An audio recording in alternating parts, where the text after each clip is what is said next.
Oke, kita lanjut ke bagian kesimpulan ya teman-teman. Aku ucapkan selamat dulu ya buat teman-teman yang nonton video ini sampai selesai, sampai kesimpulan ini ya. Jujur ini kita pakai contoh kasusnya udah pakai contoh kasus real ya, kurang lebih lah. Dan contoh kasusnya itu kurang lebih mirip-mirip sama yang ada di dunia kerja lah. Karena kita menggunakan konsep OOP yang strong banget ya. Kita extend, terus kita bikin interface-nya, atau kita bikin abstract class-nya. Itu jarang banget ya, ada yang ngasih tahu kapan harus menggunakan itu. Jujur sama aku belajar sendiri, belum pernah sih aku dapat atau nemu tutorial yang benar-benar ngasih tahu cara makainya ya. Tapi di sini perlu digarisbawahi ya, belum tentu yang aku kasih tahu di sini itu juga benar ya. Jadi teman-teman perlu gali lebih dalam lagi, karena memang kalau waktu berdasarkan pengalaman pribadi, itu yang aku lakukan sih seperti itu ya, kurang lebih. Dan di dalam tim tersebut, nggak ada yang mempermasalahkan hal itu. Mereka juga setuju dengan cara penulisan kode seperti itu. Jadi tidak ada salahnya kalau teman-teman mau mengikuti, dan tidak ada salahnya juga kalau teman-teman tidak mau mengikuti ya.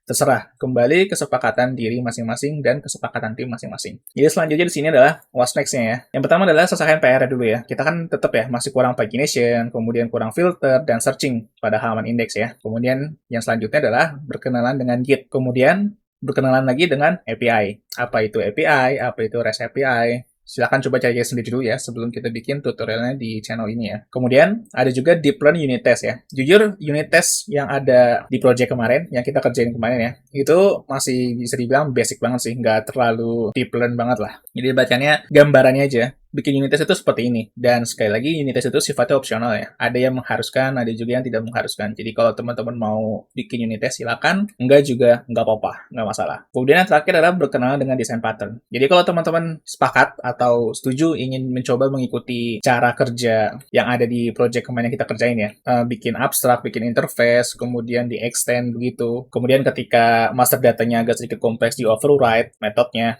Nah, desain pattern ini penting banget ya, karena kita udah nggak bisa sepenuhnya menggunakan MVC murni gitu loh. Kita harus mengubah sedikit MVC-nya. Karena MVC itu kan termasuk desain pattern ya, jadi nggak ada salahnya teman-teman coba pelajari desain pattern. Mudah-mudahan aku nggak salah sebut ya penyebutannya ya. Tapi sederhananya sih, ya desain pattern itu untuk mengatur folder controller A mau taruh di mana, kemudian controller berkaitan B mau taruh di mana, kurang lebih gambaran gampangnya seperti itulah. Untuk informasi lebih lanjut, coba teman-teman cari informasi tentang desain pattern. Yang perlu digarisbawahi lagi, kalau misalkan teman-teman nanya, sebetulnya kalau sudah mengetahui semuanya yang ada di sini atau di tutorial channel video ini ya, khususnya untuk PHP dan MySQL, pertanyaannya udah bisa belum sih terjun ke dunia kerja? Pasti ada yang bertanya-tanya lah yang seperti itu. Jawabannya adalah hampir. Kalau teman-teman baru nonton PHP sama MySQL aja, hampir.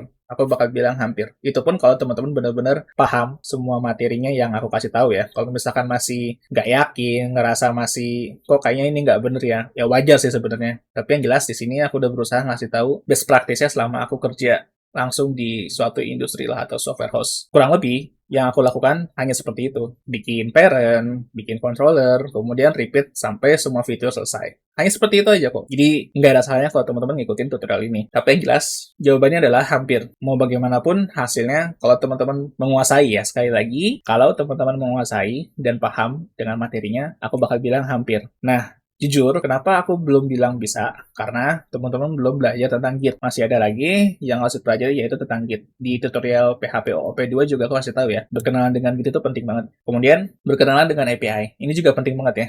Nomor 3. Karena biasanya kalau teman-teman mau fokus ke PHP aja, jadi programmer back-end gitu, nanti mainannya pasti nggak jauh dari API. Jadi teman-teman harus tahu apa itu API, apa itu REST API, kemudian cara buat API itu bagaimana, kemudian testing API itu seperti apa. Nanti ada lagi aplikasi tambahan yaitu Postman, kemudian di dalam Postman itu juga ada automation testnya, dan itu akan jadi poin plus juga sih kalau misalkan teman-teman bisa menguasai Postman lebih lanjut ya. Dan Postman itu berkaitan dengan API sih, berkaitan erat banget. Atau mungkin teman-teman mau coba aplikasi lain selain Postman ya terserah lah. Tapi yang jelas, dasarnya biasanya sih Postman yang digunakan kalau di dunia kerja ya, nggak jauh dari Postman lah. Untuk Git, terserah ya. Jadi Git itu aku kasih bocoran sedikit ya di kesimpulan kali ini ya. Ada yang namanya Git GUI atau GUI atau apa terserah sebutannya, tapi yang jelas Graphic User Interface. Kemudian ada juga Git yang hanya menggunakan command prompt lah, bisa dibilang seperti itu, atau based on command gitu. Aku nggak tahu istilahnya, tapi kurang lebih mudah-mudahan teman-teman dapat lah gambarannya. Jadi seolah-olah kita akan menjalankan perintah Git sama kayak Composer kemarin. Kita selalu menggunakan command prompt atau menggunakan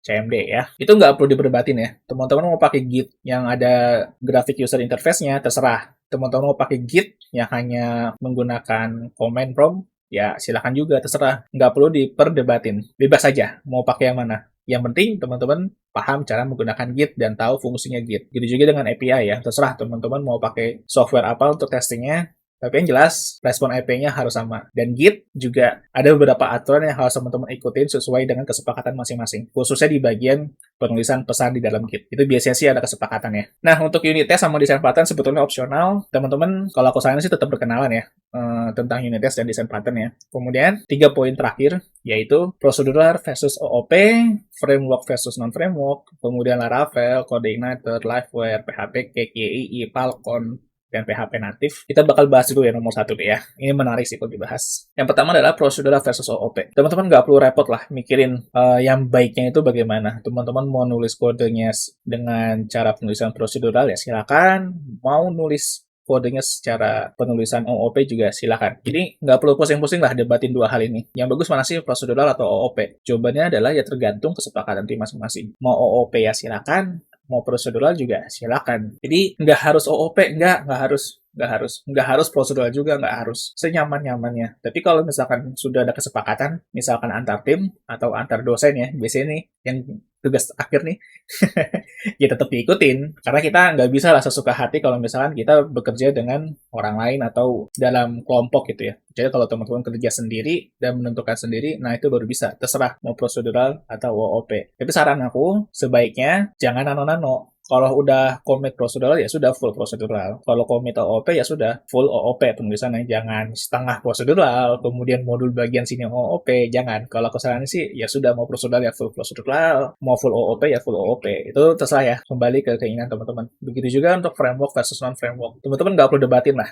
Mendingan pakai framework atau nggak pakai framework. Pakai PHP natif aja gitu. Ya itu terserah. Nggak ada yang menyalahkan kok. Kalau teman-teman mau nulis PHP non-framework, kayak kita kemarin, di project kemarin ya, bikin abstrak sendiri, bikin interface sendiri, bikin unit test sendiri, dan mungkin bikin sistem segala macam sendiri lah untuk mempermudah kerja kita gitu kan. Itu terserah. Teman-teman kalau mau melakukan hal itu ya silakan aja. Nggak ada yang melarang pada dasarnya ya. Tapi kan kalau misalnya teman-teman nanti bekerja di dalam tim, itu nggak bisa dibantah. Kalau timnya minta pakai framework, ya teman-teman harus nurut pakai framework. Kalau timnya nggak pakai framework, pakai non-framework, ya sudah, pakai PHP natif dah tuh. Nggak ada masalah juga. Yang penting adalah dokumentasinya jelas. Nah, terkait dokumentasi juga tuh, teman-teman harus coba cari ya dokumentasi itu apa dan bagaimana cara buat dokumentasi. Penting sih dokumentasi juga, khususnya kalau misalkan teman-teman bekerja dalam tim ya, atau teman-teman mungkin ngerjain project yang jangka panjang, akan lebih bagus lagi kalau misalkan ada dokumentasinya. Dan yang terakhir, framework. Ada Laravel, Coordinator, Livewire, PHP Cake, YII, Falcon, dan PHP natif ya. Sebenarnya PHP natif nih masih belum jelas sih statusnya. Kalau nggak salah ketika video ini dibuat statusnya masih alpha test ya. Tapi PHP natif sih katanya nanti bakal ada framework PHP yang bisa bikin aplikasi desktop gitu loh. Cuman ya masih alpha, masih belum masuk beta lah ketika video ini dibuat. Yang mau aku titik beratkan di sini adalah Laravel, Coordinator, Livewire, PHP Cake, YII, dan Falcon. Seandainya nanti teman-teman masuk ke dunia kerja terus dikasih framework sebanyak ini yang harus dikuasai, maka ya harus bisa. Karena